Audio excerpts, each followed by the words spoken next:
my money, and they had bailed me out many times.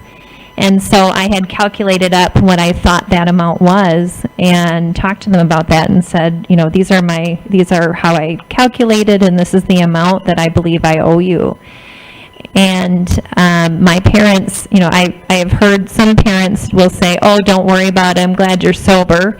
In my case, my parents are like, great, you can start paying me back. And so we agreed on an amount, and I started every month to send my check to my parents along with a note. So I sent the check, but I also sent a little card and sent a little nice note about what was going on in my life or about what they had going on. And again, it was a large amount, so that took several years to pay back. And it was right in my family's kitchen on the bulletin board. There was the tally where every check that came in, they'd write down the amount, the date, subtract, and the new balance. And so that happened over a period of time. And I'll tell you, I'm very grateful for that because I needed to be responsible. It was mine. It was their money. They needed that back. And it also helped me become an adult, have an adult relationship with them. Through that process, I went from being someone that they took care of that was not responsible to being a peer with my family and my parents. So I really believe that process of paying them back changed my relationship to what an adult relationship should be with a child rather than this imbalance that we had for so many years. And just in the interest of time, I think we all have a lot of stories we could share about amends we've made and the benefit of that. And like I said before, the ninth step for me is where that spiritual experience and kind of that deep change happened. Maybe it's because I have such a strong ego and all of that, but it really took looking people in the face that I have harmed and seeing that harm that somehow for me really was, okay, I became more motivated to be who God wants me to be and not to go back to the life that I had. So for me, that's when the spiritual connect, where I started to really feel connected to God, like I was really taking actions that were pleasing God, happened with that. One of the things I want to be sure to cover is, so you've worked the steps and you're living your life, what do you do, or what does that look like? And the big thing for me is that I have to be constantly taking my own inventory. So you learn how to look at yourself in the fifth step, or the fourth step, and I have to keep that practice going. And it talks about in the big book about, upon awakening, what we do to start our day, and upon going, I can't remember the exact wording, but going to bed, what we reflect upon. And I have had to constantly use those tools to make sure my ego doesn't rise and my character defects are not coming up again. And I'm, the more consistent I am with that, the happier I am. And in addition to that, I have gone back and done steps over based on what's happening in my life. Coming out of my first divorce, I have to say first because I'm about to have a second. Go figure. But I'm in good company. I'm in good company. I really some time had to pass, and I did take an inventory on that. I sat down and really took a look at my resentments. I took a look at my fears. I took a look at my sex conduct as related to that marriage so that I could get clarity about where I'd gone wrong. So that was very, very helpful. So there have been times and I have had trouble at work before where I was just really unhappy at work and in conflict with people and not understanding why, and I've gone back and worked the steps and done a fourth and a fifth again, and that's led to 6 and 7, and in some cases making amends. So I will go back as needed, and that is one of the ways I continue to work the steps. I also find that as I'm sponsoring other people, I'm working the steps again, and that's been mentioned already. So I find that the steps are very much alive for me as I go about trying to help other people. And yeah, I'll just stop there. And so thank you for the opportunity to do this. I am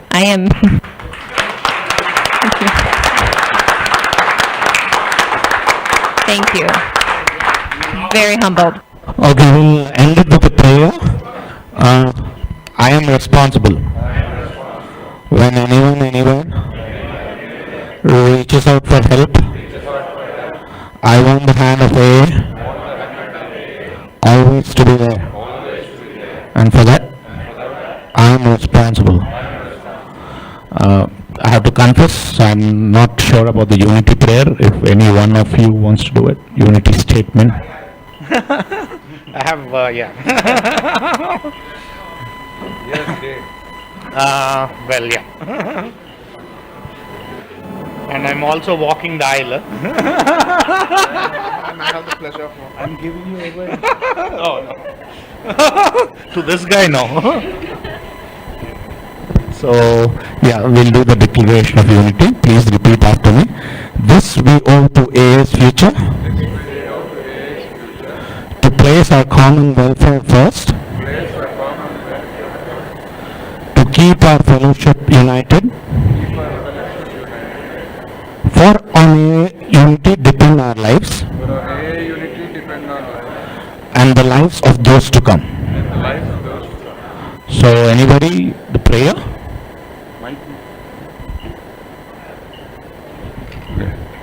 God, grant me the serenity to accept the things I cannot change, courage to change the things I can, and wisdom to know the difference. And wisdom to know the difference. Morning, friends of non-alcoholic. My name is Krishna. By the grace of my higher power, my sponsor, my family, and all of you wonderful fellows, I did not drink today. Happy to be sober, alive, and amongst friends. Hi, I'm an alcoholic. My name is Shashikaran. From yesterday's session, I got clarified many of my doubts regarding sponsee, sponsorship, and even June Madam's sharing. I learned that how to share in our regular meetings, relating our past incidences regarding drunken days, and how to relate those things with the steps, all 12 steps. I come to know. This is very pleasure having them in this meeting. Rule 62. Thank you very much. Yeah, so what he was saying is what he understood from yesterday's session, that there is a higher power, and to increase his closeness or to communicate with the higher power, it's not possible without a sponsor. That's what he understood. So when you said to go from arrogance to humility, you just can't flip a switch, but you have to do it through practice and over a period of time. Thank you very much. So it feels good that you got clarity on the fourth step and the fear of going from 4 to 8. Can I say something? I mean, I have feedback too.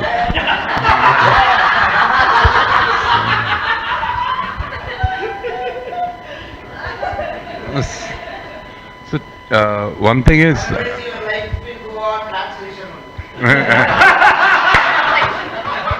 But then my story will be lost in translation, so I don't want that. So all I'm trying to say is I really like the fact that when you mentioned this whole idea of when you borrowed Jane's concept of a higher power because you really were not sure of your own, what your concept, it was vague in some way. And then you said, as your troubles in life went on, even in sobriety, your concept of God started to expand. That was very novel for me. I had never heard of that. I never thought of that, certainly. I think it's a great way to sort of go forward. So, for me, certainly. So, thank you. Translate.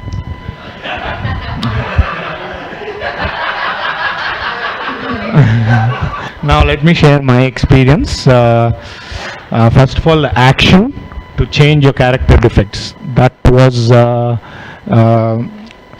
I tried to practice it, but I didn't continue the practice. That's what I would say.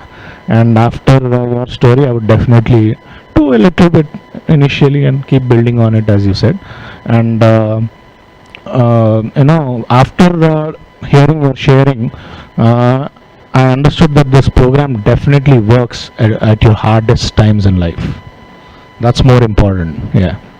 So, and from you, I learned how to approach sponsees.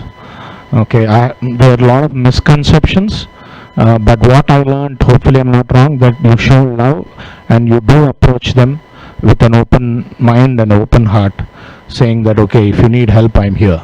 You offer help. So that's what I learned. And of course, it's a beautiful program, and what I could conclude is my experience is humility, faith, and patience is the program. Okay, thank you. This fellow got the essence of it. Looking at your smile and laugh, he understood what is recovery. Rest of the things you give it a gully. He really caught the bloody essence of the program. Happy, joyous, and free, so bright. That's it.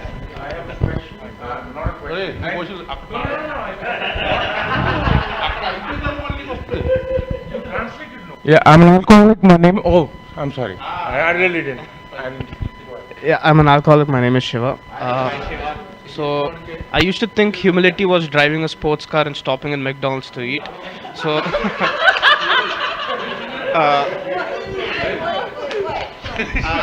I used to think humility was driving a sports car and stopping at McDonald's to eat.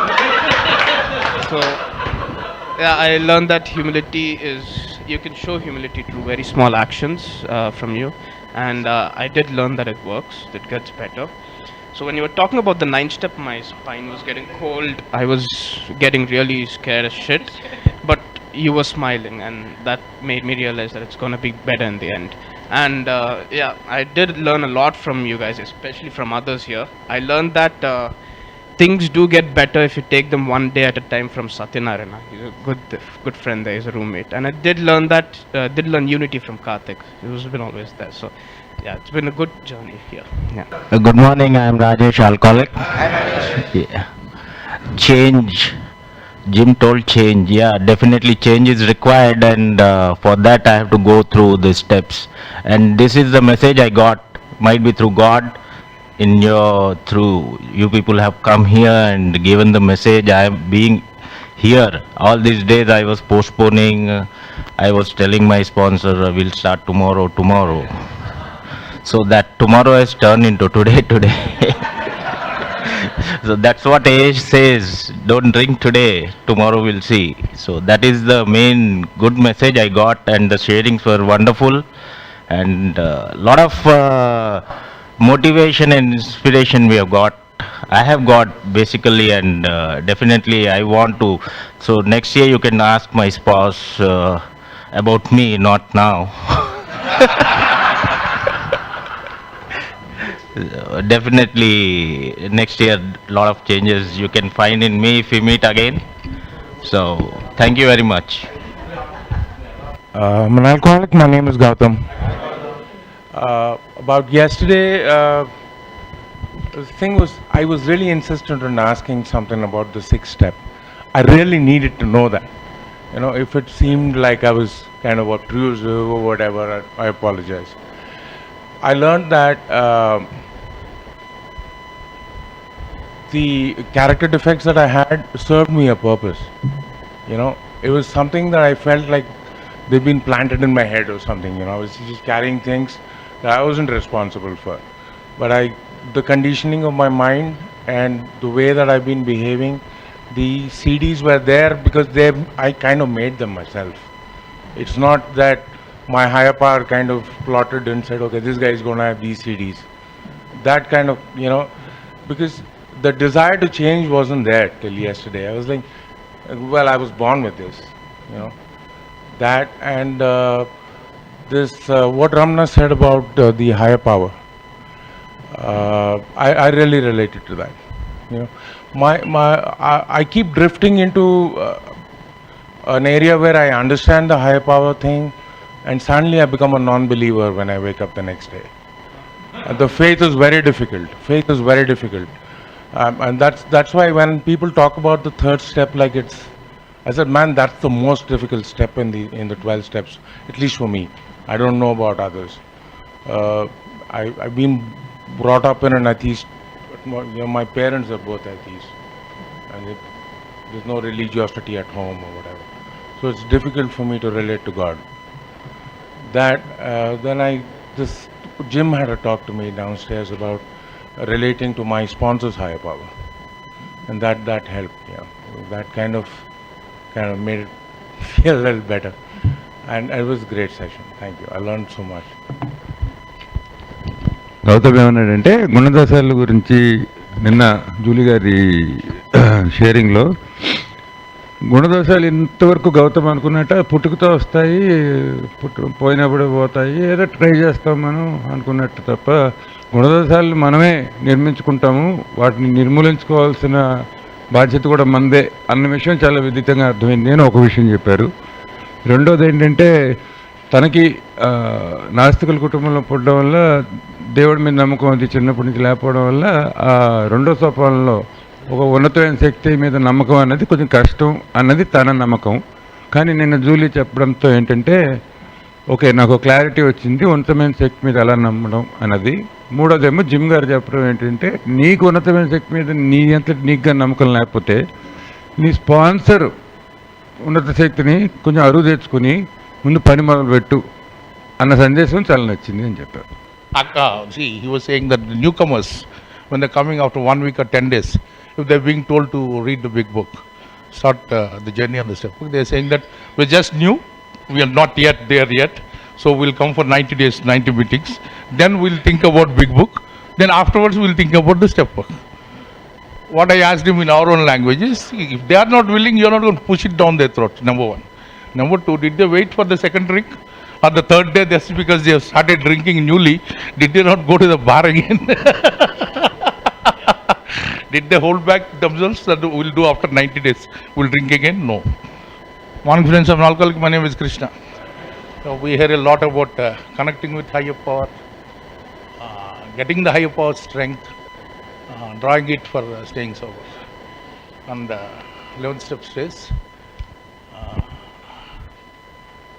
you connect, improve your conscious contact with the God of your understanding through prayer and meditation. We pray, we meditate in our own way. Just this is, I don't say that this is the best way of praying. It has worked for me. It has worked for many people, because we are always in a hurry to pray. As they say, praying is talking to God. Meditation is listening to God. Very simple. Once you pray, you talk to your God, and once you start meditating, you start listening, you shut up and listen to Him. That's it. It's very simple. That's what is my idea of prayer and meditation. And it has worked, because by our own power, whatever be the length of our sobriety, however many we are taking, unless we are consciously drawing the power and improving our connect, at the conscious level, the steps are helping us to connect with the God. But if you have to make it even subconsciously, the prayer and meditations are the ones that are going to give you the connect. The wire that is required to draw the current from that powerhouse is prayer and meditation. So I'll just share with you the way, a better way, or rather a different way of prayer, so that if it works for you, take it. Otherwise, no problem. Then the meditation. It is not a tapas, or you have to go to Himalayas and you have to have a long beard or this thing. No, nothing of that sort. It's absolutely being silent so that you can listen to God. There will be disturbances, like the other day, yesterday, Jim was saying, we were in the middle of a chaotic traffic. People were weaving in and out of the lanes, everything. But what we were talking about, not the traffic, not the pollution of Delhi, not the air quality, nothing. We were talking about what is necessary for us. We were talking about the program of steps, traditions and all, and we were all smiling. No problem. When the vehicle was moving or not moving, this fellow put a sudden brake, or no, we were just not bothered. So is the case with life. Things will good, bad and ugly will keep on happening. Bad things and ugly things are okay, no problem. But we need to be very careful when good things are happening to us. That's when you do this thing. That's when you will suddenly start growing a couple of horns and you will think that you are God. That's when. That's why Rule 62. I tell myself Rule 62, maybe you guys do it once in a year. But I need to tell myself Rule 62 because I will go for a toss.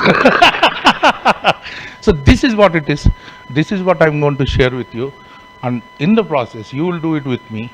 If you feel I would like to have your feedback, whether it is helpful or not, then we'll go over to Julie's session. Because yesterday you did not have a chance to have questions on either any of the steps or the steps altogether or any part of the step.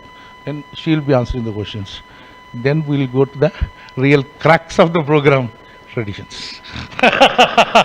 As I say, steps are the elementary school, traditions are the graduation. That's it. Once you start applying traditions in all your affairs, steppers looks like child's play. That's what is my experience at least. When this guy told me initially for the first time I heard that, traditions in all your affairs, did you use traditions in your office? I said, guy must be mad. What is he talking about? I told Jim, come again. What did you say? He said, no, I'm talking sense, Krishna. That's it. We were in my car. We were talking to each other. Suddenly I turned like this. Come again. That was my, there's a surprise at the idea of traditions being used in all our affairs. But today, if anybody says traditions do not work in all our affairs, then I say, come to my office and see. In my office, people used to be scared to come anywhere near my door. They used to virtually spend about 10-15 minutes with my secretary and then come there. How is he? How is his mood? But today my door is open. Anybody can come back. Okay. And it's not that the work is less. In fact, I accomplish more. And I accomplish because my people are smiling. Earlier, anywhere near me, even they used to be scared of wishing me. I used to stop and ask, do you have any work with me? Then why are you wishing me? That was my kind of scare I used to put. Somebody rightly put Hitler's photo. They were right. But that's history, not today. So traditions in all our affairs are what are going to keep us firmly into the program. They enable us to practice the steps in our program. That's what it is. So for that, I consider the 11th step, your prayer and meditation, the oxygen of your program. The oxygen of your program. As long as you are rooted into your prayer and meditation, the chances of you are going off the rails are very good. So just I'll start with prayer and Srinu, no disturbances for the next 15 minutes. Let it be anybody. Okay. All the mobiles are off. Everybody, sure? No urgent important works? No girlfriend calls? Sure? Okay.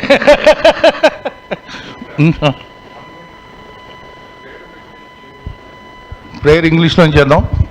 Just repeat after me. Do not hurry. Take your time. Just let's do it. God,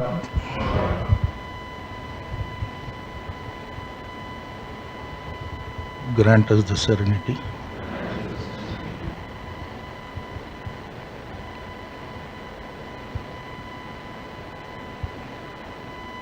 to accept the things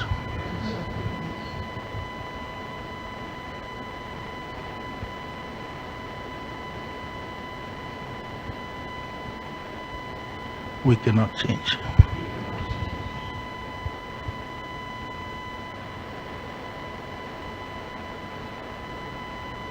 Courage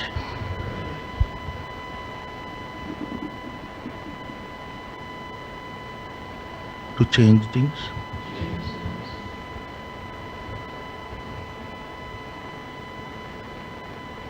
We can.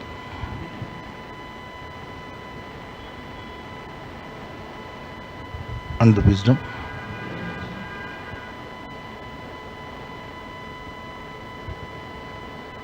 to know the difference. Just close your eyes. Take a deep breath. మీ concentration అంతా మీ ఊపిరి మీద పెట్టండి. Please concentrate on your breath, the air that is going into your lungs, the air that is coming out. If you are getting any other thoughts, let them come. Let them come and let them go. Do not concentrate on the thoughts coming, concentrate on your breath.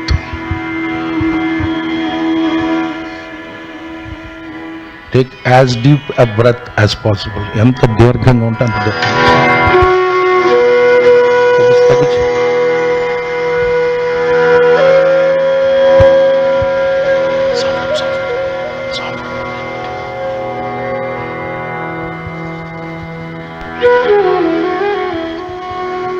Just concentrate on your breath. Keep breathing deep. Inhale. Exhale. Inhale. Exhale. Sit as comfortably as possible. Just keep. Think that you are in the presence of your own higher power. There is nobody else in this room. Yourself and your higher power.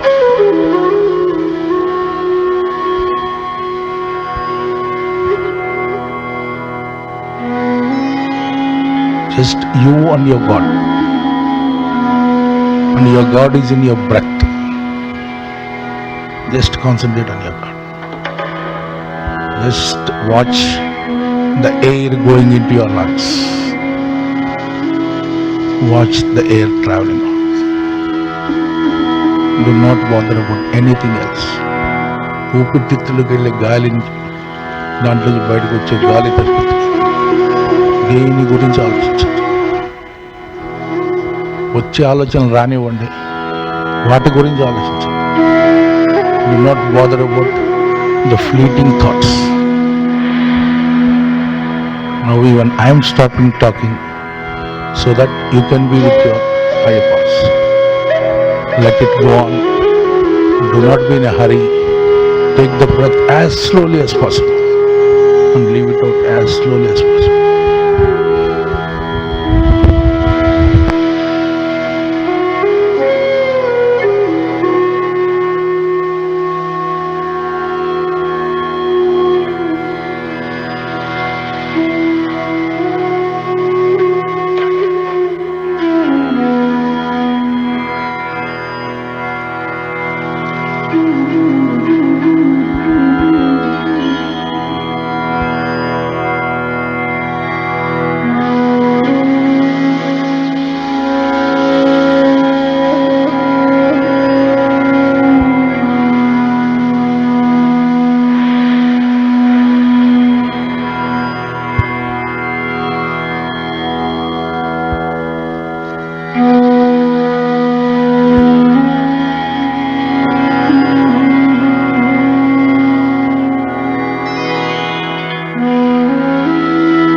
Slowly relax your body. Slowly come into your own consciousness at your own pace. There is no urgency. Slowly come back to this material world from your spiritual journey with your God of understanding.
Everybody back in this room?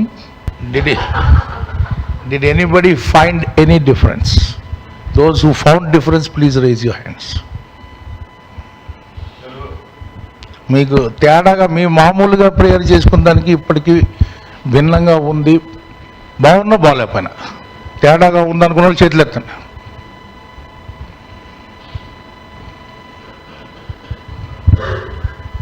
Mic Rajendra ఏం తేడా కొంచెం. My name is Rajendra, I'm alcoholic. Sir నేను ఈ మధ్యనే practice చేస్తున్నానండి. అంటే రోజు maximum 2 to 3 minutes, 5 minutes కూడా ఎప్పుడు లేను. బట్ ఏదో ఒకటి ఆలోచనలు వస్తూనే ఉంటాయి నాకు. మరి ఈరోజు మరి వాతావరణం ఏంటి నాకు తెలీదు. మొదట్లో వచ్చినాయి ఆలోచనలు, తర్వాత ఏం రాలేదు, నిద్ర వచ్చింది, నాకేం తెలియలేదు. తర్వాత అది 1/2 minute అవ్వచ్చు, 1 minute అవ్వచ్చు. నాకు చాలా ఎంజాయ్ చేశానండి, 1/2 minute కానీ 1 minute కానీ. Okay, thank you sir. ఇంకెవరు ఎవరు మీ అనుభవాన్ని ఎవరు పంచుకుంటారు?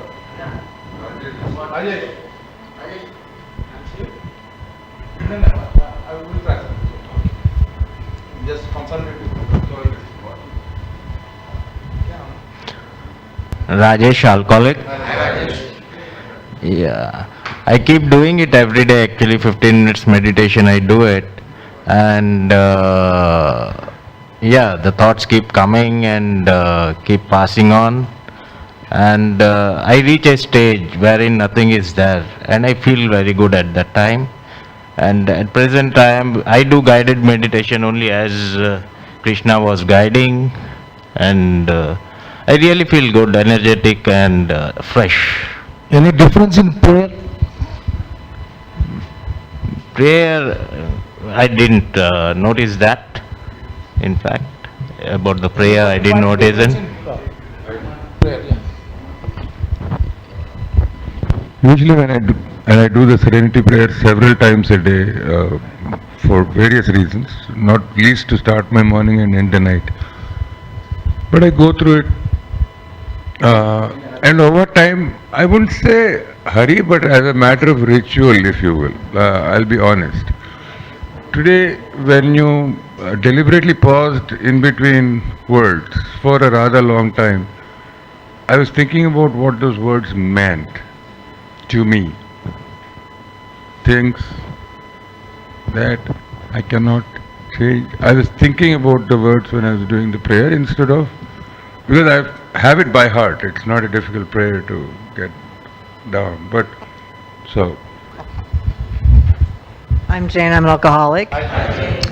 Well, I am not A's most religious member. And I do prayer, but not a lot of meditation.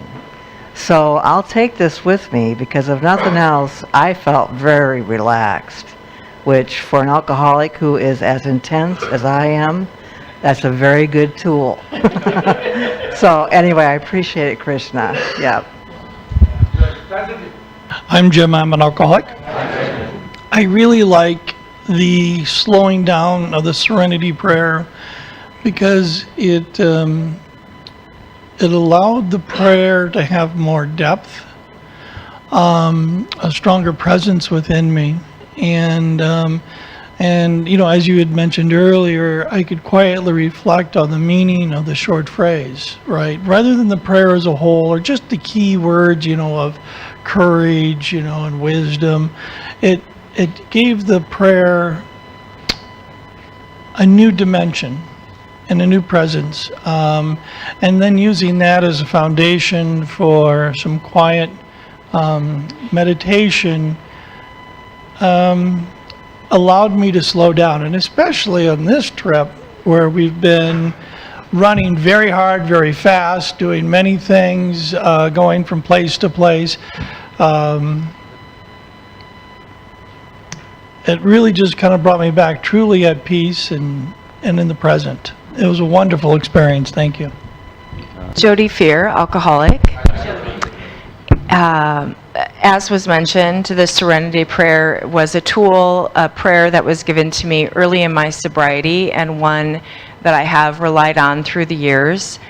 I really did appreciate the new approach to it today, in that it did, because, as was mentioned, at times it can be just like a desperate remote kind of, okay, God, give me these things now.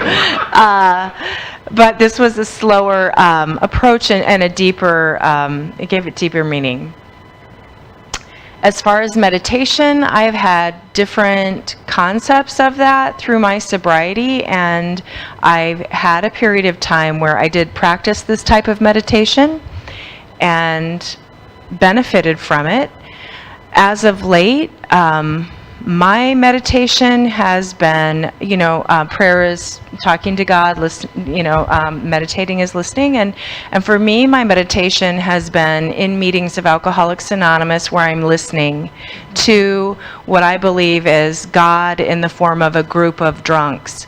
And that serves its purpose.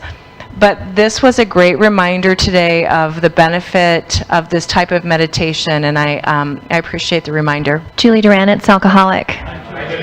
One of the things that I shared last night at the evening meeting was how meditation made a huge difference in my struggle. One of the things I had difficulty with was conceiving a child, and I was very angry at God because that wasn't something that was going to be easy for me. And meditation was something I turned to basically in desperation to try to change my attitude, basically, to go from being angry about that circumstance to being grateful to the opportunity I was going to have to at least try to have a child. And it really made an enormous difference in my attitude and getting me to a point of gratitude. So I'm a very, I believe it works, and that doesn't mean I do it all the time.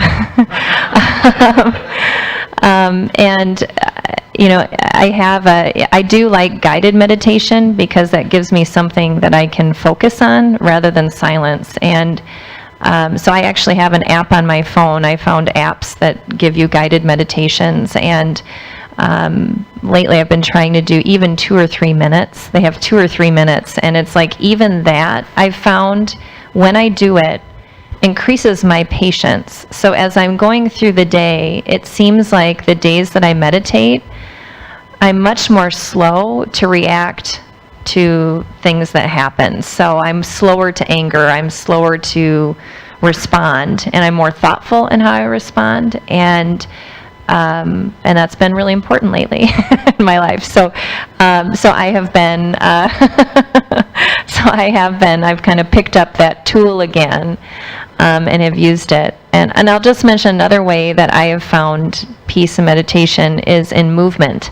So for a period of my life, I was a runner. So I found there's something about the action of running that would clear my head, and I would just be focused on my breathing and looking at nature around me. The same thing with, I've recently, running hasn't felt good, so I've been doing yoga, and there's something about the peace I get just feeling my body move and being fully present that has become a meditation for me. And I just feel enormously better, not only from the physical activity, but from what feels like a spiritual activity too, of just letting thoughts go and just being fully present. Thank you, Julie. So, Julie గారు ఏమంటున్నారంటే అండి, ఆవిడకి ధ్యానం అన్నది చాలా పెద్ద తేడా తీసుకొచ్చింది ఆవిడ జీవితంలో. ముఖ్యంగా నిన్న కూడా ఆవిడ షేర్ చేసుకున్నారు, ఆవిడకి పిల్లలు పుట్టడం కొంచెం ప్రాబ్లంగా ఉండి చాలా మెడికల్ ప్రొసీజర్స్ కూడా, ఇన్వర్టర్ ప్రొసీజర్స్ ఇప్పుడు ఉన్నాయి కదండి బయట మెడికల్ ప్రొసీజర్స్, వాటిని హెల్ప్ తీసుకోవడం జరిగింది, వాటి సాయం. సో ఆ టైంలో వీడు దేవుడి మీద కోపంగా ఉండేవారు, నాకే ఇంతకింత ఇలా జరుగుతుంది, అందరికీ బాగానే పడుతున్నారు కదా అని. దాని తర్వాత మెల్లిగా కోపాన్ని గ్రాటిట్యూడ్ కింద మార్చింది, కృతజ్ఞత భావం కింద మార్చింది దేవుడి మీద. అట్లీస్ట్ నాకు ఈ ఛాన్స్ వస్తేనే డాక్టర్ దగ్గరికి వెళ్ళడానికి అన్న కృతజ్ఞత. సో అది పెద్ద తేడా కింద ఆవిడ భావిస్తున్నారు. ఒక కోపం నుంచి కృతజ్ఞతకు రావటం మరి పెద్ద తేడా కదండి, మార్పు. సో ఆవిడ నమ్మకం, గట్టి నమ్మకం అంటే పని చేస్తుంది మెడిటేషన్ ప్రేయర్. సో పని చేస్తుందని తెలిసిన పాప ఆవిడ కూడా మనలాగే కదా, ప్రతిసారి చేయలేరు. సో ఆవిడకి ఇలాగ గైడెడ్ మెడిటేషన్ అంటారండి. ఇప్పుడు ఇందాక కృష్ణ గారు చూపించింది ఏంటంటే పక్క నుంచి చెప్తూ ఉంటారు ఇలాగ చేయండి ఇలా చేయండి అని. సో గైడెడ్ మెడిటేషన్స్ ఆవిడకి చాలా హెల్ప్ అయినాయి. మామూలుగా స్మార్ట్ ఫోన్స్ ఉన్న వాళ్ళకి యాప్స్ ఉంటాయండి గైడెడ్ మెడిటేషన్స్కి, అవి వాడుకుని 2 నిమిషాల మెడిటేషన్ కూడా ఉంటుంది దాంట్లో, కావాలంటే అది చేయొచ్చండి. ఇంకోటి ఈవిడ మెడిటేషన్ చేసినప్పుడల్లా ఆవిడ ఓర్పు సహనం పెరుగుతున్నాయండి విపరీతంగాని. ఏ పరిస్థితికి కూడా ప్రభావితం కాకుండా మెల్లిగా దానికి రియాక్ట్ అవుతున్నారు, ఆలోచించి అడుగు వేస్తున్నారు పరిస్థితులకి, కంగారుగా సెల్ఫ్ రన్ చేసుకుంటూ కాకుండా. ఇంకోటి ఇప్పటికి బాగా ఏంటంటే నచ్చేది, వీడు బాగా పరిగెట్టేవారు ఒకప్పుడు, జాగింగ్ చేసేవారు. జాగింగ్ చేసినప్పుడు కూడా వీడికి చాలా రిలాక్సేషన్ వచ్చేది. ఎందుకంటే జాగింగ్ చేసినప్పుడు వృత్తి ప్రకృతిని చూడటం, చుట్టూ ఉన్న ప్రకృతిని చూడటం, ఆవిడ ఊపిరి ఆవిడ చూడటం జరిగేదన్నమాట. ఇందాక మనం ఊపిరిని నోటీస్ ఎలా చేసామో అలాగ ఆవిడ ఊపిరిని ఆవిడ చూసుకోవటం జరిగింది. సో దాన్ని బట్టి అది కూడా మెడిటేషన్ లాగా ఉపయోగపడింది. కాబట్టి ఇప్పుడు యోగా చేస్తున్నారు. యోగా చేసేటప్పుడు ఆవిడ బాడీని ఎలా మూవ్ అవుతుంది అని నోటీస్ చేయటం. యోగాలో బాడీ మూమెంట్స్ ఉంటాయి కదా, అది ఎలా మూవ్ అవుతుందని స్లోగా మూవ్ చేస్తూ బాడీని నోటీస్ చేయటం. ఆవిడ బాడీని నోటీస్ చేసుకుని మూమెంట్స్ నోటీస్ చేసుకోవటం కూడా ఒక విధమైన మెడిటేషన్ అని ఆవిడ భావిస్తున్నారు. Thank you. So his name is Lochan and he's an alcoholic. And what he spoke just now was not Telugu, it was our national language, Hindi. Yeah. Okay.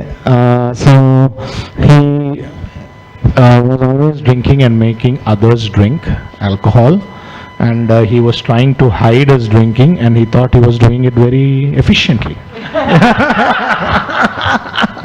That's how all of us do. So, but he got to know when he came to this program that he was bullshitting nobody but himself.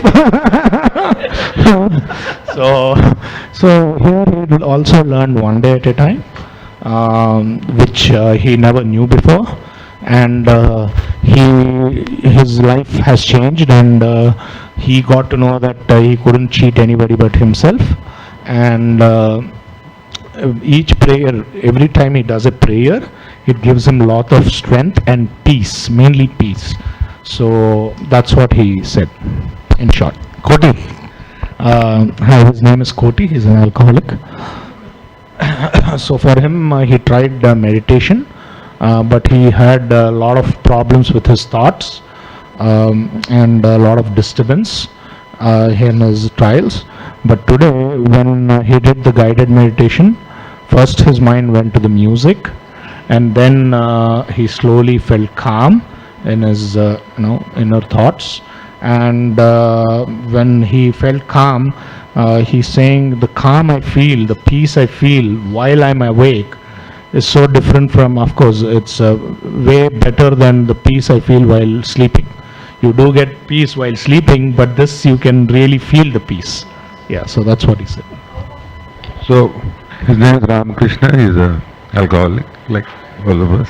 So basically, he says that he routinely says the Serenity prayer at least 50-70 times a day, and it just comes naturally. It's become habit now for him. However, today he said doing it slowly, etc., felt really good and felt really deep for him.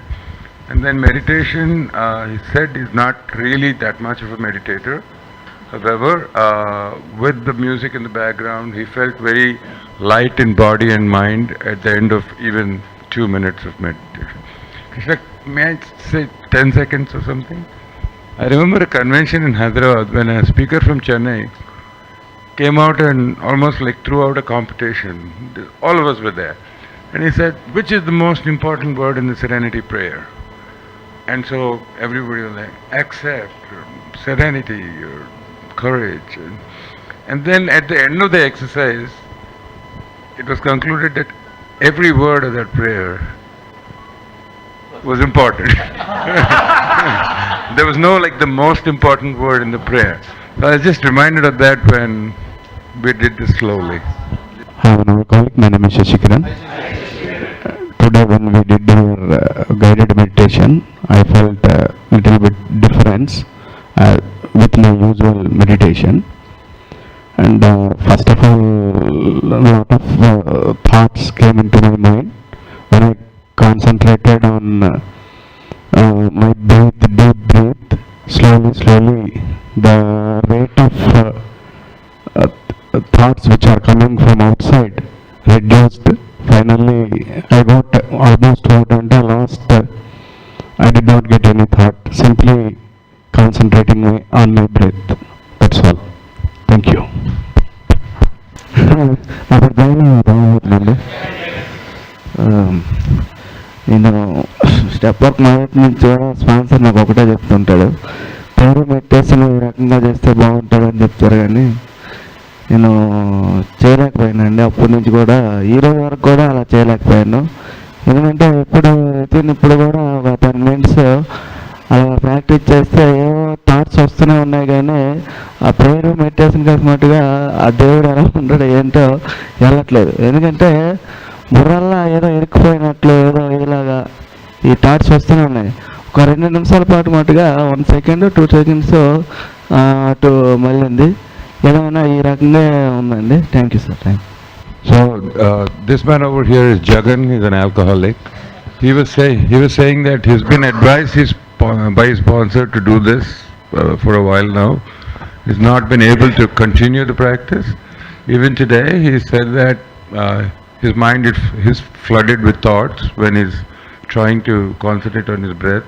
But he did feel momentarily that there is a peace within that period of meditation.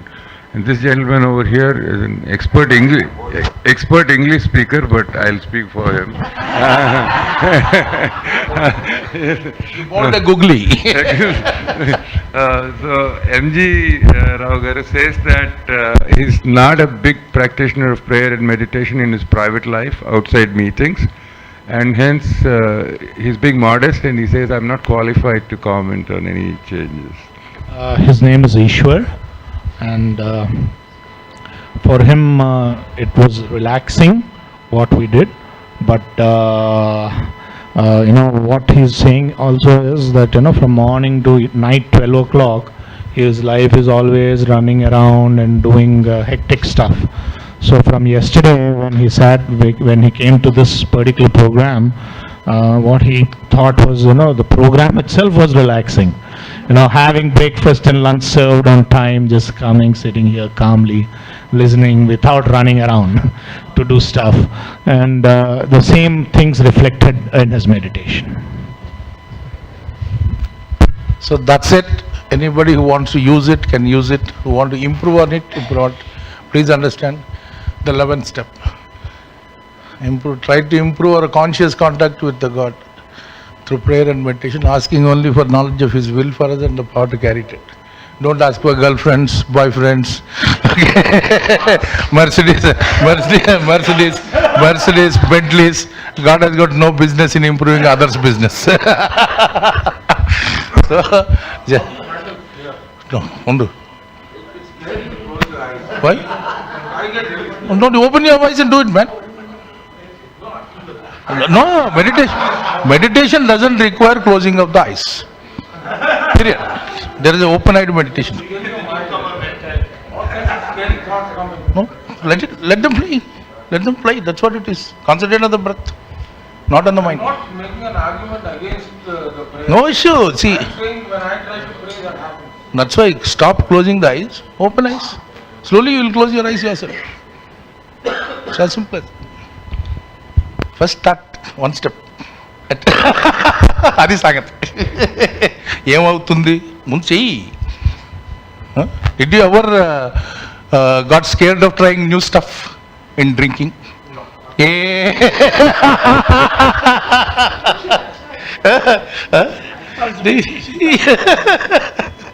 It's as simple as that.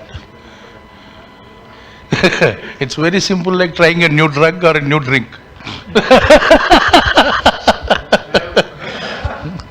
Ready? Chapta? Yeah, I can.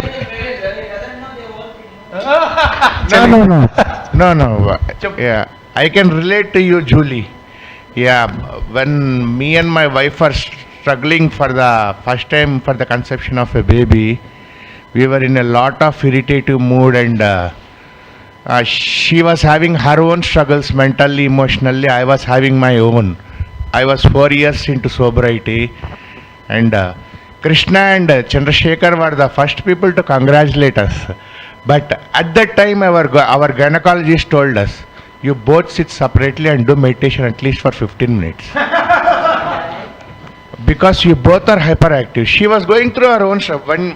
When you are speaking about your own struggle about the conception, she was going through the treatment for PCOD. I was going through a lot because everybody was asking, is it a son or a boy? When you are married for 7 or 8 years, where is the baby? I know the struggle, I know the pain which I was going through. But in spite and despite of everything, this program gave me one thing. Be happy with what you have, and God will take care of what you cannot do for yourself. So now I have 2 beautiful kids. Okay, thank you. Okay.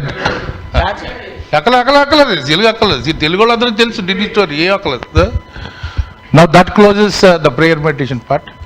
Yesterday you had a beautiful session from Julie on steps, and it was inconclusive because she could not ascertain whether you people have followed, you have any objection or you have any questions.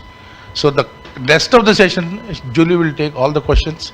Raise your hands, they will recognize, ask questions, wait for your answer, and if the same question is there in your mind and somebody else has asked, let it go. There will be translation, and since we have all started very late, like the Nizams of Hyderabad, we are going to break for chai like Nizams of Hyderabad at 12 o'clock. That's it, yeah? Time go chha. Time go time go chai istar. Ante. That's all. So, we will break when the session closes.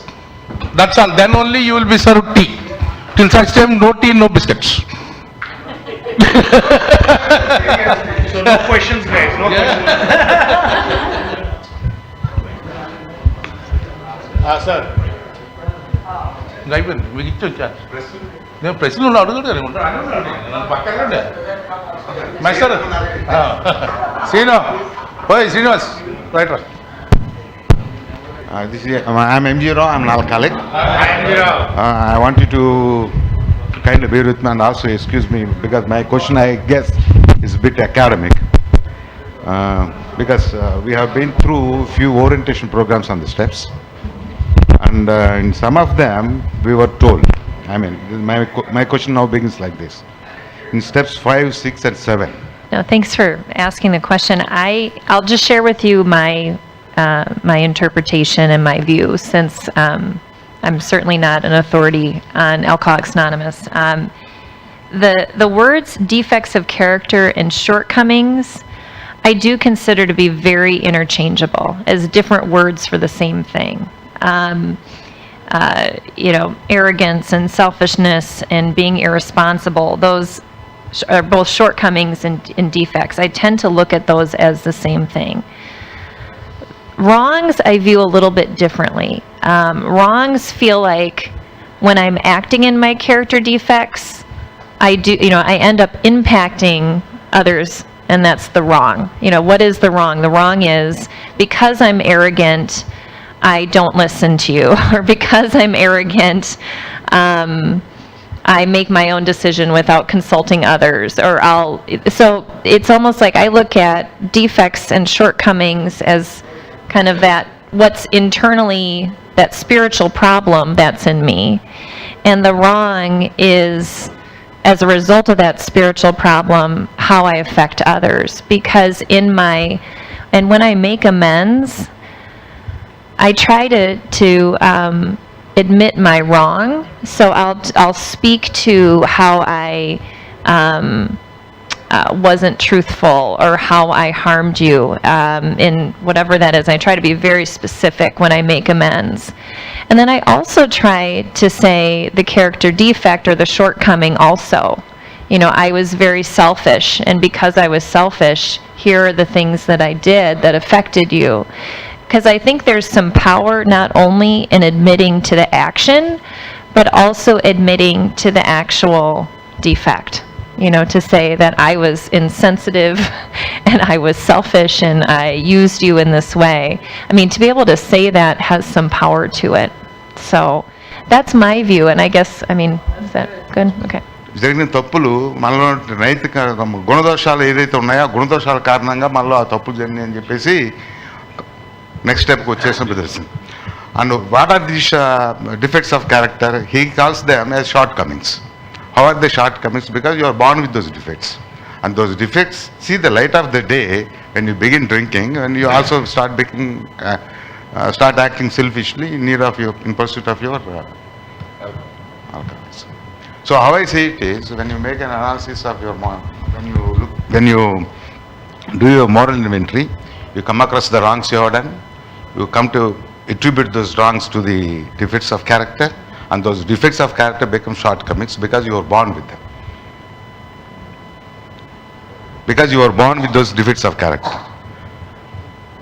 So that's how they become the shortcomings in your personality. And now, what can one do about those shortcomings? On your own, you cannot take them out. So you begin to ask God. You may try to make a surrender there, and also start praying that these defects may be removed. This I understood. But when in the orientation program, when the gentleman who was taking the class said, all these three words mean the same thing. They mean the same thing, and Bill just happened to test his language skill. I know, but I thought it's put for a purpose. I for one believe it's the hand of God that wrote all the 12 steps. So then I thought maybe there's a particular sequence of order there, where you begin with the moral inventory.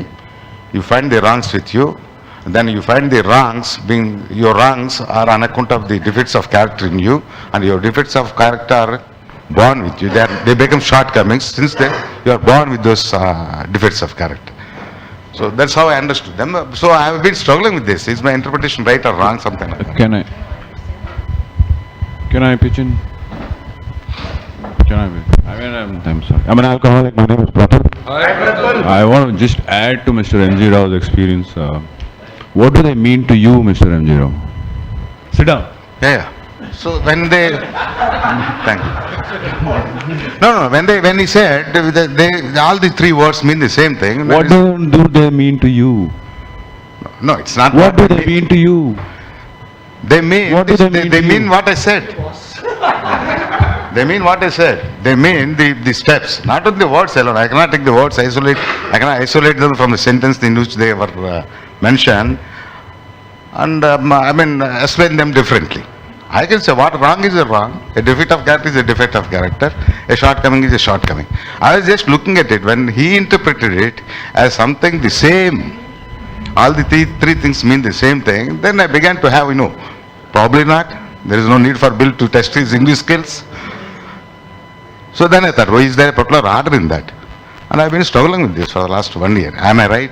Am I wrong? And sometimes I share it in my meetings. So I thought this is the right platform for me to ask the question. What do they mean to me? They mean the same thing as it means to every one of us in this hall. But what I have been looking at it is, perhaps it's erroneous to say Bill is testing his English skills. And secondly, he actually meant he put them in a sequence of order. When you do your moral inventory, you come across the wrongs you have done, or wrongs that happen on account of your behavior, or on account of your addiction.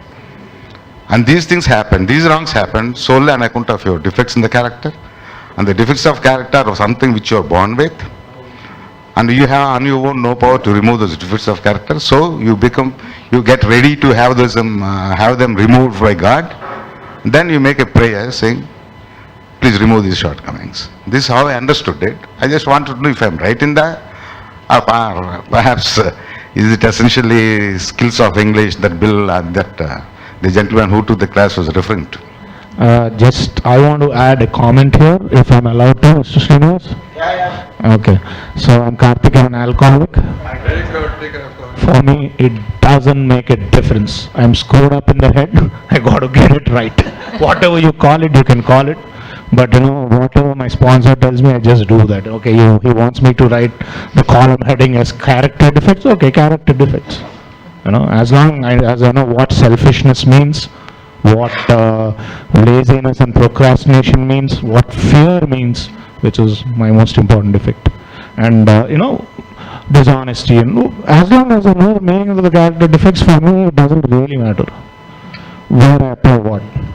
I can say it's wrong, I can say it's a character defect, I can say I'm just screwed up. Thank you. Well, and I think what you're seeing is that different people have different interpretations of the same information in the big book. And so I'm the gentleman that said they're all the same.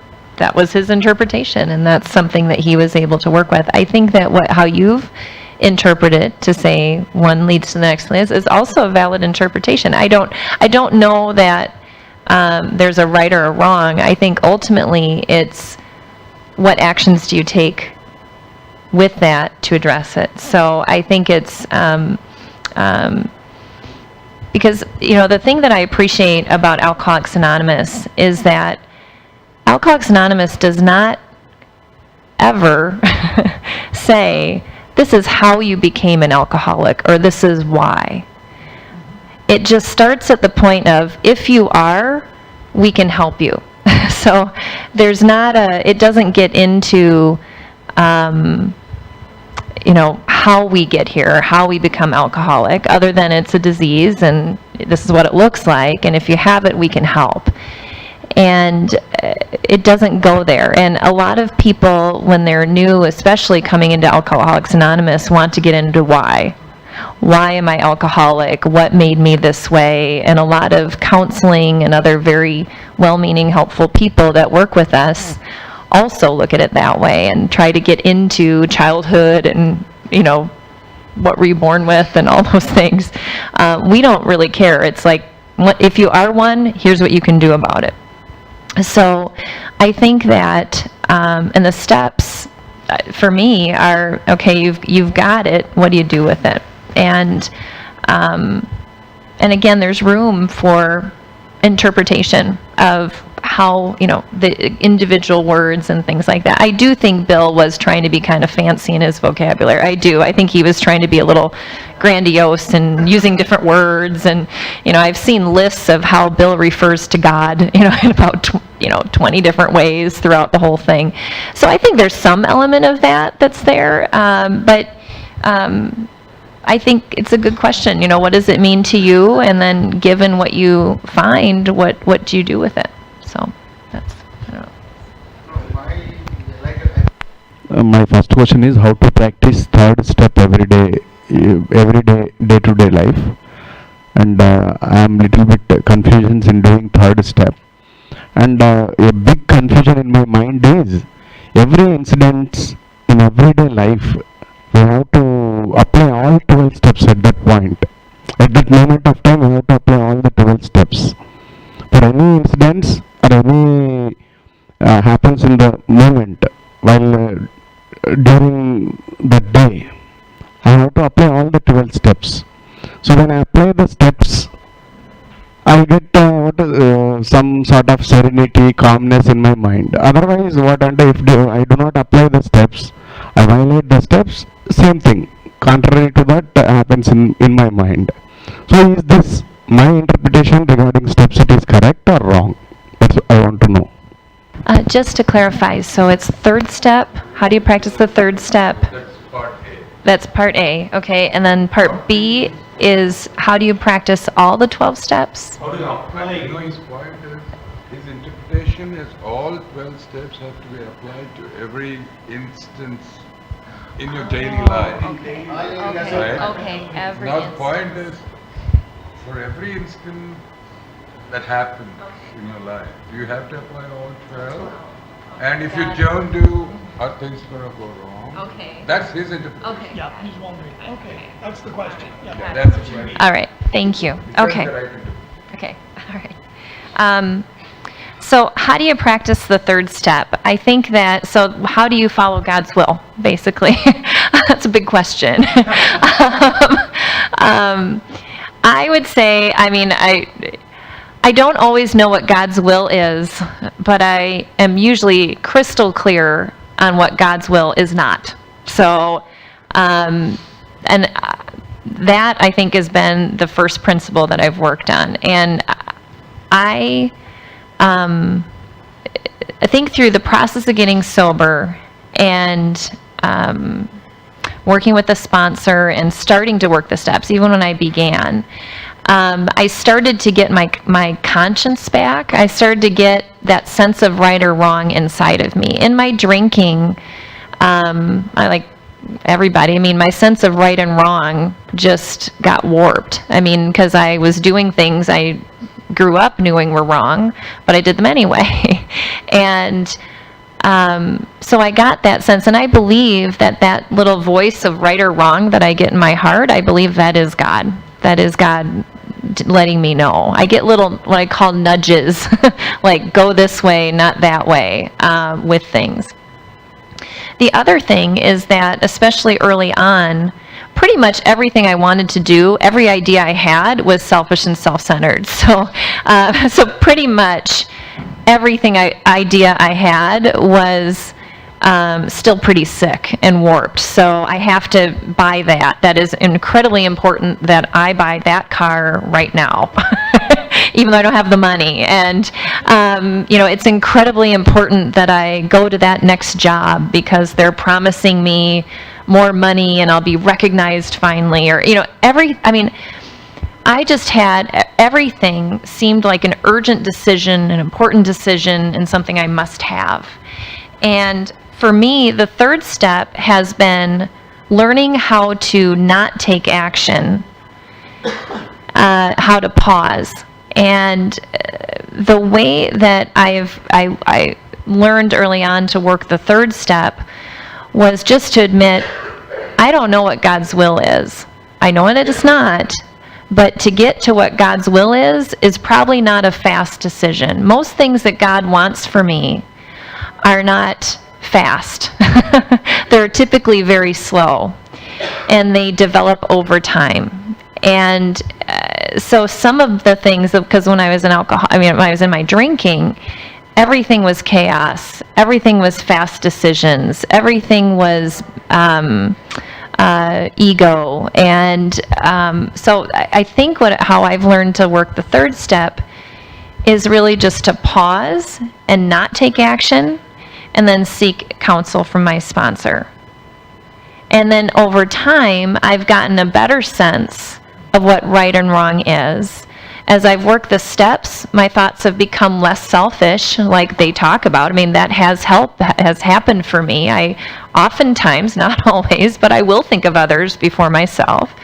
And so it has gotten to be more clear. You know, my instincts have started to go towards things that are more of God's will for me. Now, I still can make terrible decisions. I mean, I can. I mean, it's like I still can make terrible decisions based on self. I mean, it's not like I'm immune to that. But that happens less often. And I have, you know, it just happens less often. So, it still happens. But like I have my second marriage, it was a mistake. It was just a plain old mistake. So, okay, I'll let you interpret that. The other, working the 12 steps on every situation, that has not been my experience, or that's not how I've practiced AA. I think that, you know, if you look at each of the steps as a principle, and you're going to be hearing from Jody about the traditions as principles, what I find myself doing is, as I run into situations, I just start to say, well, is there a step or principle that can help me in this situation? And, you know, and oftentimes it is principles, and in some of it, sometimes I operate in my life like I do in an AA group. And in fact, the idea of how we work together in a group, bring that into my workplace, that has been something that's been very, very helpful. So, I can't say that I work all 12 steps on every situation every day. I do start my day with prayer, and I do reflect often throughout the day. I would say probably one of the things I do the most is take my own inventory, using the tools we learn in the 4th step, which is essentially a 10th step, just to make sure that, like the thing I run into the most is probably I'm in a situation and I'm communicating with someone at work, and I think I have a certain way I think they're going to react. You know, I think I'm being kind, or I think I'm being helpful. And if that person doesn't react to me like I was being kind or helpful, that makes me stop. And that makes me reflect on how am I showing up, think about my defects, think about how I'm impacting others, so I can quickly adjust and get back on track if my ego is rising or things like that. So I can't say that I work all the 12 steps all the time, every day, but they're very alive and present. As I go through my day, I use them as tools to help me just work with other people and participate in life. So I guess that's because I'll make amends to people. I will quickly make amends to people when I harm them. I will take my inventory. I mean, those types of tools I'm using all the time, every day. I'm an alcoholic. My name is Dinakar. Hi, Dinakar. Yeah, I have one question for you. I want an honest answer. Who comes first, the psychologist in you or the AA member in you? Who comes first in you, the psychologist in you or the AA member in you? That is very easy. I'm a AA member. Absolutely, very easy. Very easy. Because Sigmund Freud or Carl Jung, all these things, that interpretation is totally different. I've been to psychologists and psychiatrists also for my malady. So their interpretation was totally different. I became a pill popper also. Oh, that's what. A what? A what? Pill popper. Pill popper. Okay. Okay. Yeah, I was a pure blue-eyed alcoholic first. Then I became a pill popper also. Then these became, what do you say, conjunct addictions. So in order to come out of the ruckus, it took me a lot of time. So that's what, in your experience, I was asking you. Are you a psychologist first or a AA member first? I have a psychology degree, but I went into business. So my master's is in business. So, and I'm in human resources. So I end up using that background I have in psychology more in a business setting. So, but I think the things we're learning in AA have been more instrumental for me to give good advice at work. In a business setting, I basically look at the people that work for me. I try to talk to them like I would women I sponsor. I mean, I use that idea in how I lead. So I use many of the principles that I've learned here, and again, a lot of what we'll be talking about in the traditions in the workplace. So again, I appreciated what I learned in my degree, but I think the things that I'm learning here are about practical application. They're about practical change. And again, that's a little bit of what I mentioned before, is like, it's interesting to try to analyze us and figure why we are like we are. Very interesting, but not terribly helpful.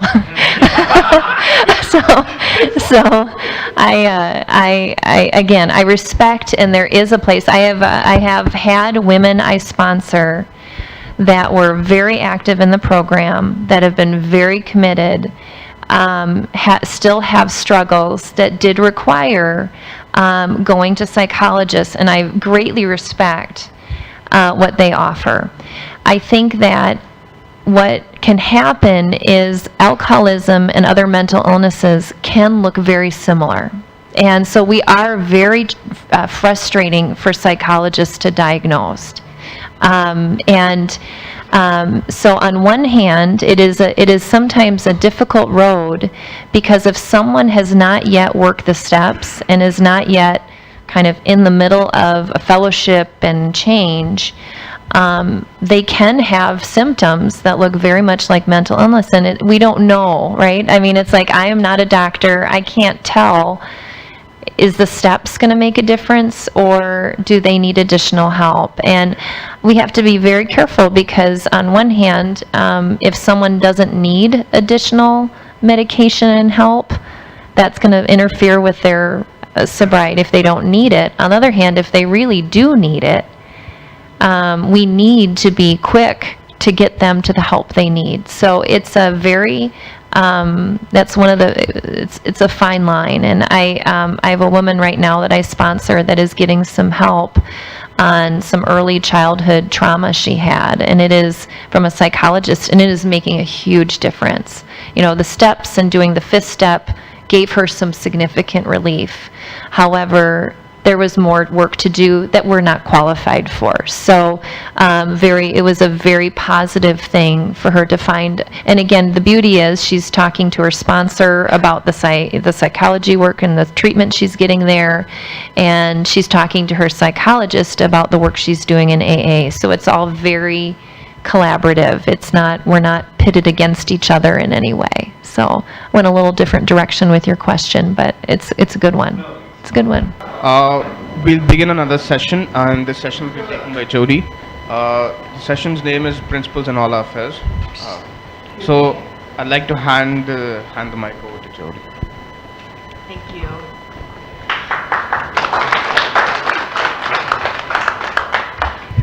My name is Jody Fear, and I'm an alcoholic. Hi, Jody. It is through the care, protection, and guidance of Alcoholics Anonymous that I have been sober since November 18th, 1988, and for that I am truly grateful.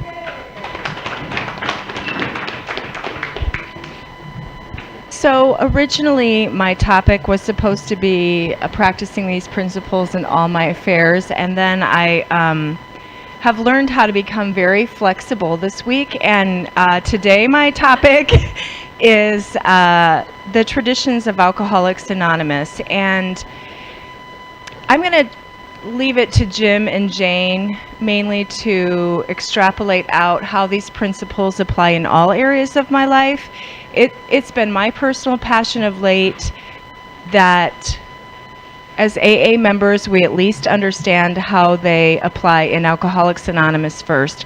I learn it in Alcoholics Anonymous first, and then I can take it out to other places. First of all, if I say nothing else, I want you to know how grateful I am to be here with you today and to have this experience in Alcoholics Anonymous in your country. I've had the privilege of connecting with a few sober women in Alcoholics Anonymous who have not had exposure to the steps, and I'm looking forward to a journey with them, and I am just so humbled and honored to be here, and I thank you for all of your stories.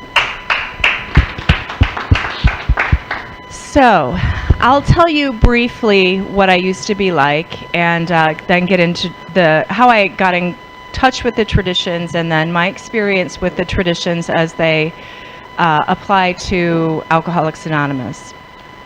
I started drinking when I was 13. I started drinking alcoholically from the very start. I was a blackout drinker, and I loved initially the way alcohol made me feel. I drank until I was 20 years old, and up to that point, I mean, alcohol was causing me problems, but I enjoyed the payoff so much. Eventually, I got to a place where I had a good reason to stop drinking, and to my great surprise, no matter how strong my wish or desire, I found that I couldn't stop. I was exposed to Alcoholics Anonymous through a relationship that I was in. He was an alcoholic. He had a drinking problem, and I thought that he needed help. And so I encouraged him to go to a treatment center. And through that process, I was exposed or introduced to the book Alcoholics Anonymous, which I began to read. And I started attending open meetings, trying to be supportive of him. And that's when I really tried to stop drinking and control my drinking, and found that I couldn't. I came to my first meeting of Alcoholics Anonymous and admitted that I was alcoholic, although I wasn't very clear on the whole ramification of what that meant. But I've been sober since my first meeting of Alcoholics Anonymous. The first 4.5 years of my sobriety were not pretty. I felt like I was pretty young, pretty hip, pretty slick, pretty cool, and so I thought I could Thank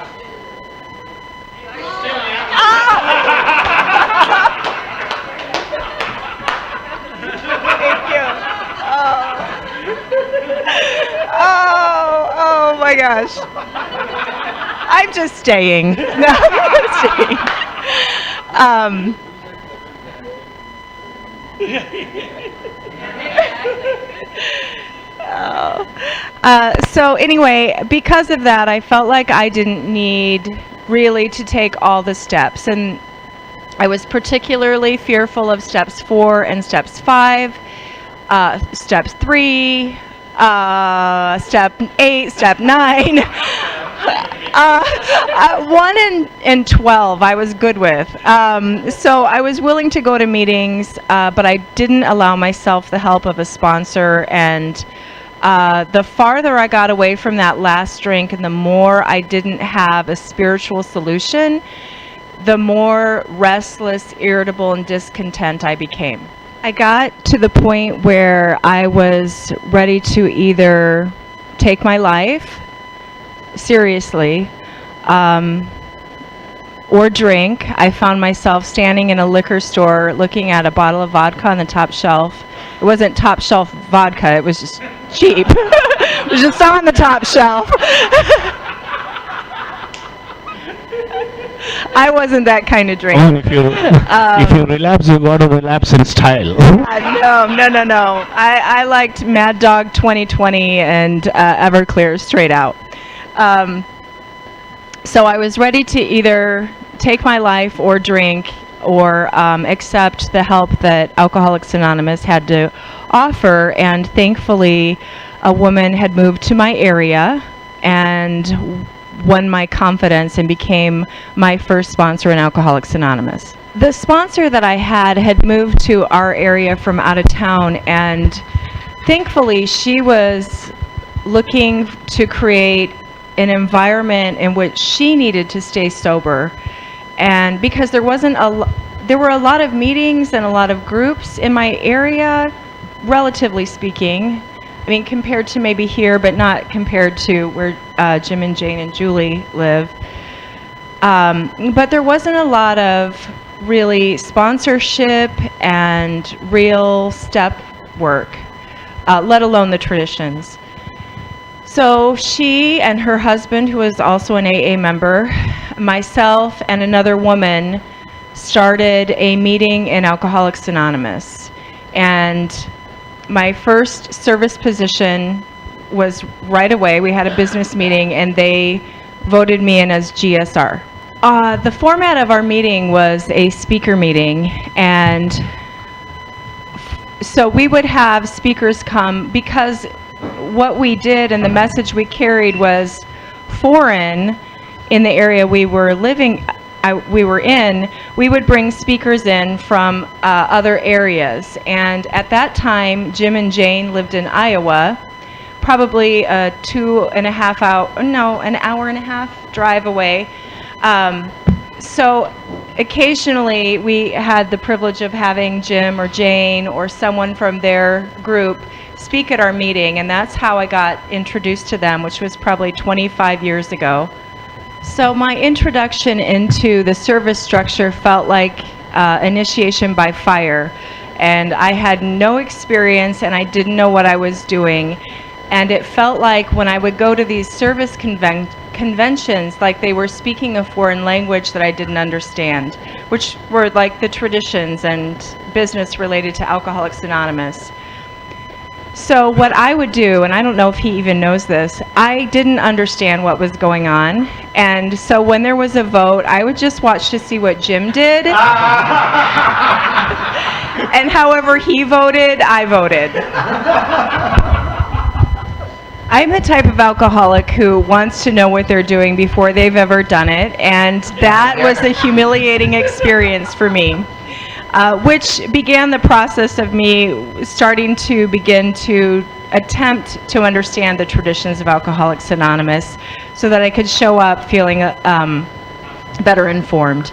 So with that, we'll get started on my experience with the traditions of Alcoholics Anonymous. And as Julie has mentioned, and as Jane has mentioned, I am by no means an authority on any of this. I do find the traditions fascinating, and I find that there's always room for improvement in my understanding and my application of the traditions.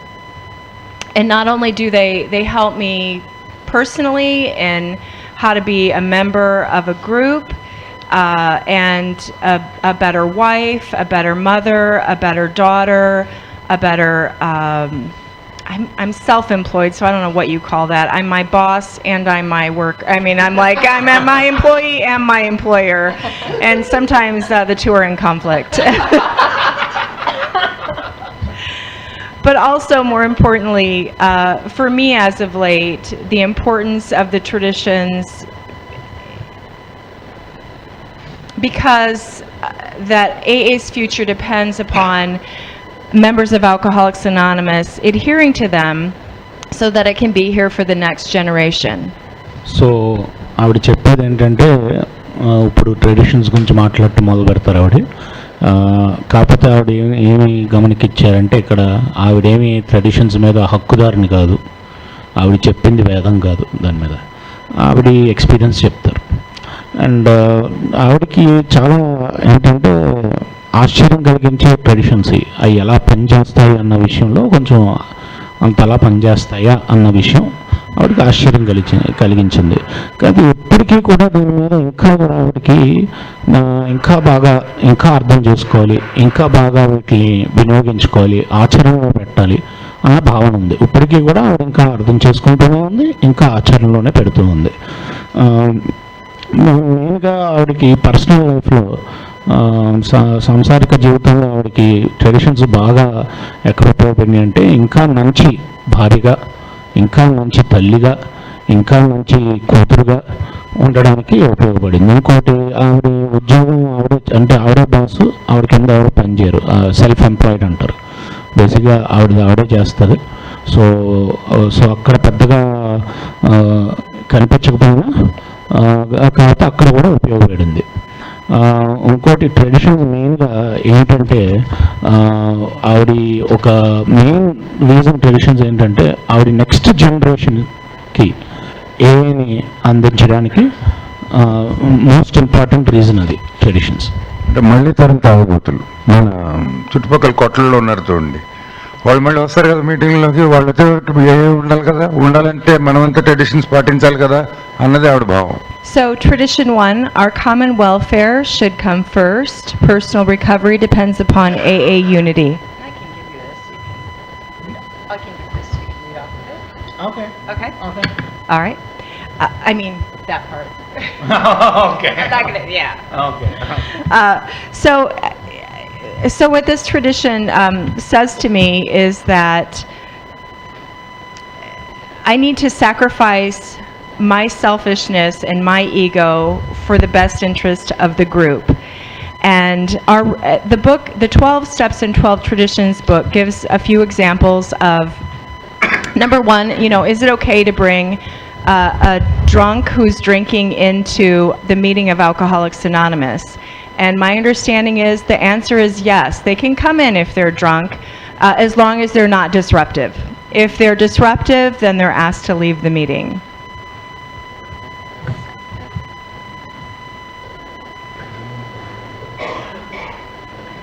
Or do they have it? Yeah, they should have it. Okay. I'll try to read it from They know it by heart. So I'll question or ask. Group conscience. So what he's saying is, if it's a newcomer gets to the group, we all share our life story. What happened, and so usually the sharings are wrong. So what do we, like, how does this selfishness come into the picture then? I'm not suggesting that that's maybe an issue here. The format of our current meeting is a discussion. We have a topic discussion. So the format is different in this particular meeting. And so we've asked members to keep their sharing to 3 to 5 minutes. So it's a different format. And we just can't seem to, some of us can't seem to have enough self-control to stay in that 3 to 5 minutes.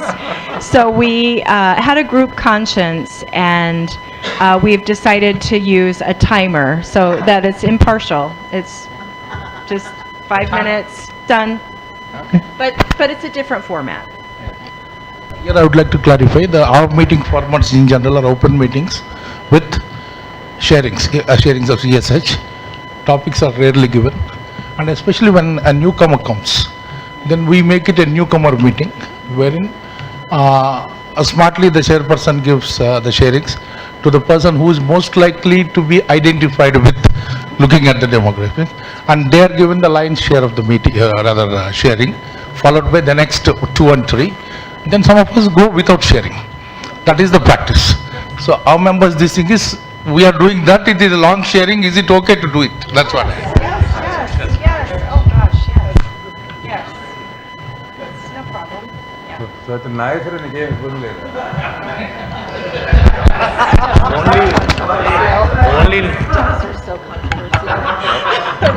Only newcomer meeting. Nageswararao గారు, అది only new comer మీటింగ్కి ఉందండి. అది కూడా మీరు మిమ్మల్ని పిలిస్తే chairperson అది.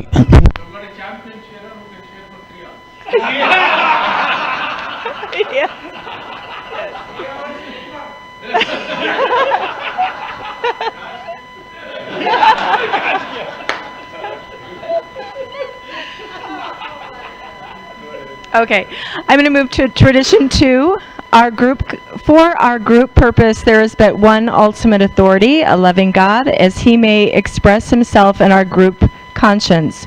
Our leaders are but trusted servants, they do not govern. Okay, in the 12 steps and 12 traditions, there's an example given about Bill Wilson, who was one of the founders of Alcoholics Anonymous, and he was really hard up for employment, and he had talked to a gentleman at Towns Hospital, I think it was, and they offered him a job as a treatment counselor to be an Alcoholics Anonymous treatment counselor at this facility. And as he was on the train going back, the idea occurred to him that this must be God's will. I mean, he was hearing Bible verses in his head that were confirming his belief. And he got home and he told his wife, and she didn't seem quite as enthusiastic as he was. And then he went to the group and was talking to the group members about it. And they listened, and as they got their courage, they began to tell him, listen, Bill, we know you're hard up, and I know that this seems like a good idea, but can you imagine the effect that it would have on Alcoholics Anonymous as a whole? So Bill conceded to the group's conscience, and it talks about good often being the enemy of the very best. This chapter also gives an example and warns us about becoming bleeding deacons in Alcoholics Anonymous, that every old-timer at some point will probably experience this, and I have had my turn. As in probably, I don't know, year 2 or 3 of that group that I was part of starting, my sponsor and her husband moved away. And so I, from that point to this, have been the oldest in sobriety member for all of this time, 20 years-ish. And I have found myself with really good intentions at different points running around checking other members, making sure they were doing what they needed to be doing, which is not good for harmony, and it's not good for me spiritually. And at one point I asked my sponsor, is there not just some like bleeding deacon boot camp I could go to and get it over with? So in later years, there's also a term called the elder statesman, and I think I've done a much better job of letting go and trusting the trusted servants and allowing them to the right to be wrong or the right to be right. And so I ask myself with this tradition, do I trust my trusted servants? Tradition 3. The only requirement for AA membership is a desire to stop drinking. I came to Alcoholics Anonymous, really, I'm grateful for this tradition because that's how I came here. I showed up with a desire to quit drinking. I really didn't understand fully what it meant to be alcoholic. That understanding came much later, but I did have a desire to stop drinking, and I'm grateful that that was the only requirement that I had to meet. In the 12 Steps and 12 Traditions book, there's the story of a man with a double stigma. And I don't know what his other issue was, but he came to the group. He was alcoholic, but he had other problems as well. And the group at the time was afraid to let him in because they were concerned about how his presence might affect their reputation. But they took a group conscience and they decided that to deny him a full chance of recovery would to be giving him a death sentence. There is also the story of Ed, who was an adamant atheist, and he would be disruptive in meetings talking about how there was no God, and the group decided that they had had enough and they were kicking him out. And he pointed out this tradition to them, and he said, do you mean what you say or don't you?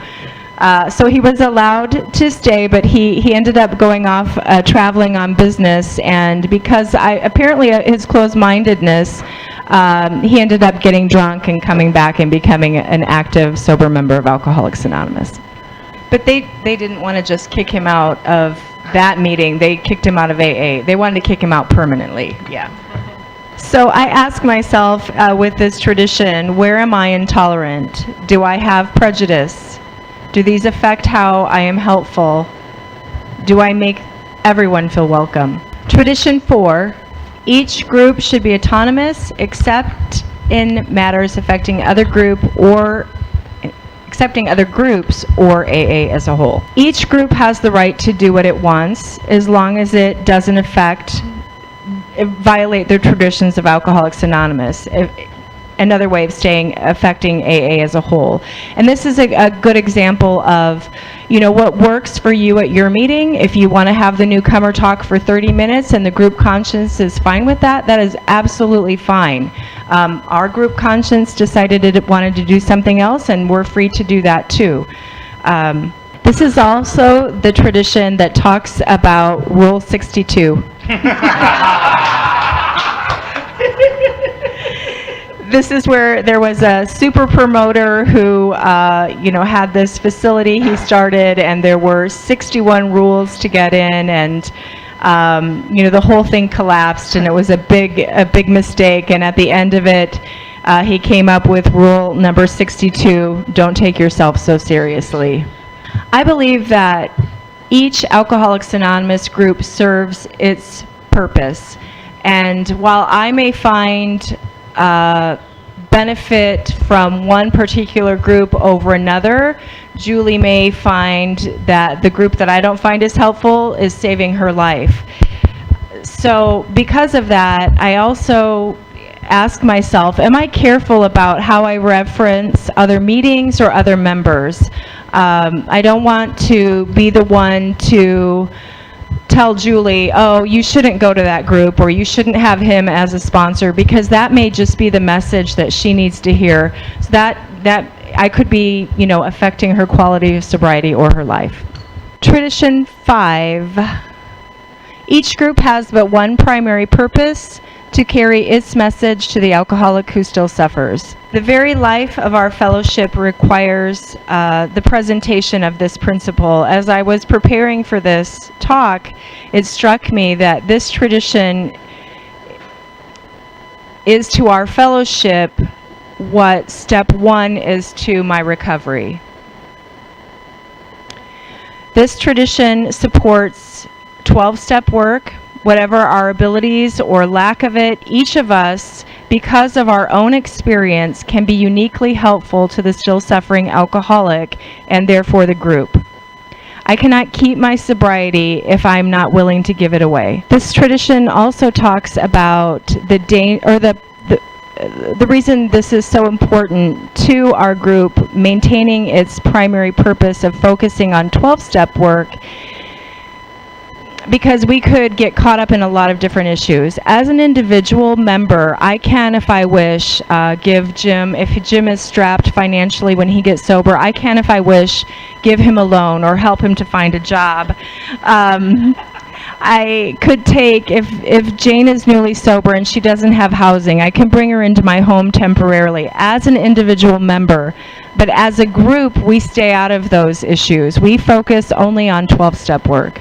Also, there are treatment centers, court systems, well-intentioned family members who encourage people to come to AA for help, who may or may not be alcoholic. They may have drug addiction or other issues, and they sometimes show up in our meetings. What I've experienced is they come and they are at a meeting of Alcoholics Anonymous and they introduce themselves as an addict. And so what we have done in our group is, if it's a male, we have one of our male members who's familiar with the traditions approach them. If it's a female, one of the females in our meeting who is familiar with the traditions will approach them after the meeting and pull them aside and talk to them about alcoholism. Sometimes people show up here and the last thing they want to be, well, all of us, the last thing we want to be is an alcoholic. I'd rather be a this or a that. And so sometimes in sharing with them and talking to them about our drinking, their drinking, they come to realize that yes, in fact, what they're suffering from is alcoholism. Or maybe they are purely an addict or not ready to admit yet that they are alcoholic. And so what we'll do then is help them find the 12-step organization that would best suit them, and so that only alcoholics participate in our meetings. Even within our AA community where I'm from, there seems to be a lack of wanting to support this tradition. I believe that individuals are well-intentioned. I think they want to be like all-inclusive. But as a result, the message of AA gets diluted. And in my personal experience, I've been involved with taking meetings of AA to jails and to treatment centers in which me carrying in a pure meeting of Alcoholics Anonymous was not supported. So because our district, our service entity, the people in those positions that are serving at that level wouldn't back me in bringing in a meeting of Alcoholics Anonymous, I had to step away from that commitment. I can't in good conscience take in something that's not AA. So this question though, the service people who didn't support you, are they AA service people or? And they didn't want you to carry an AA message into the jails? But yeah, but they're AA service members, right? Yes. Okay. If it is an exclusive AA meeting in the jail, there is no problem. No, they didn't want her to carry an exclusive meeting into the jail. Correct. So A year ago, I was asked to be part of a committee where we are taking meetings of Alcoholics Anonymous to a detox center. And when I was asked to participate in that meeting, I asked a lot of questions, and I made it very clear that I'm honored and I'm privileged and I'm willing to serve as long as it remains AA. And that has been a blessing and a bright spot to be able, they've been willing to do that, and I've been able to connect with some women in drunks who have become members of Alcoholics Anonymous, so I'm really grateful for that. I was working on this tradition at like 3:30 this morning, and I don't have a question for you on it. I forgot.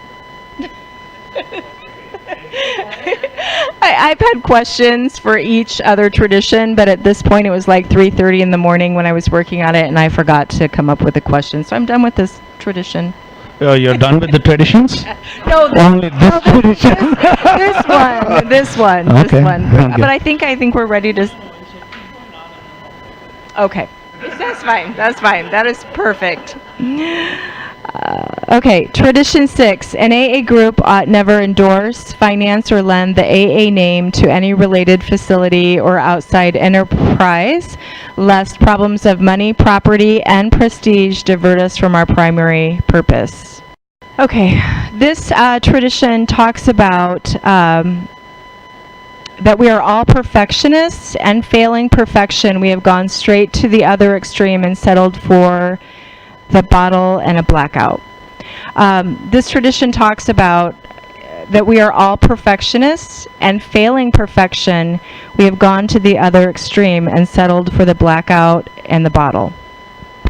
Bottle and the blackout. This tradition also talks about not attaching the name of Alcoholics Anonymous to any outside entity, no matter how tempting, no matter how good their work. And the example, one of the examples that they gave was that there was a member of AA who was a very good spokesperson, very good in public relations, and the Liquor Trade Association wanted to bring him on as a spokesperson to educate the public about, to make themselves look good and educate them, the public about, the dangers of drinking and how to drink safely. And they wanted to use this man and also promote that he was a member of Alcoholics Anonymous.